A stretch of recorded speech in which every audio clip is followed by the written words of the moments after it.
തങ്ങളാരും മീനിൽ രാസപദാർത്ഥം ചേർക്കാറില്ലെന്ന് തൂത്തുക്കുടിയിലെ ചെറുകിട കയറ്റുമതിക്കാർ പറയുന്നു.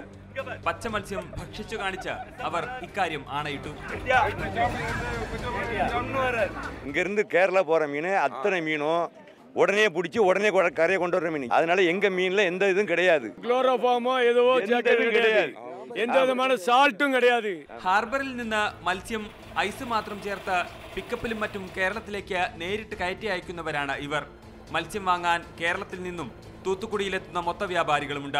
ഞങ്ങൾ ഐസ് മാത്രമേ ഉപ്പ് ഇടൂല, കെമിക്കലും അടിക്കൂല, ഒന്നുമില്ല. ഇവിടുന്ന് ഫ്രഷ് മീൻ കൊണ്ടുപോയാലും ജനങ്ങൾ വാങ്ങിക്കാൻ മടിക്കുക. എന്ന് വെച്ചാൽ ഫോർമാലിനും അതെല്ലാം അടിച്ചാന്നും പറഞ്ഞു. ദിനം പ്രതി 1000-ഓളം ലോഡ് മത്സ്യമാണ് തൂത്തുക്കുടിയിൽ നിന്ന് കേരളത്തിലെ വിവിധ ഇടങ്ങളിലേക്ക് കൊണ്ടുപോകുന്നത്.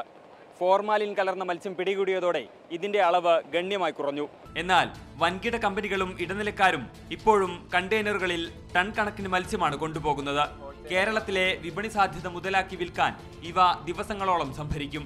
ഇതിനായി ഫോർമാലിനും മറ്റ് രാസപദാർത്ഥങ്ങളും തന്നെയാണ് ഉപയോഗിക്കുന്നത്. കേരളത്തിനകത്തും പുറത്തുമുള്ള മത്സ്യവ്യാപാര ഇടനില കേന്ദ്രങ്ങൾ പലതും വിഷപ്രയോഗ കേന്ദ്രങ്ങളാണ്. തൂത്തുക്കുടിയിൽ നിന്നും ക്യാമറാമാൻ പ്രേം ശശിക്കൊപ്പം ജിതിൻ ചന്ദ്രൻ, മാതൃഭൂമി ന്യൂസ്.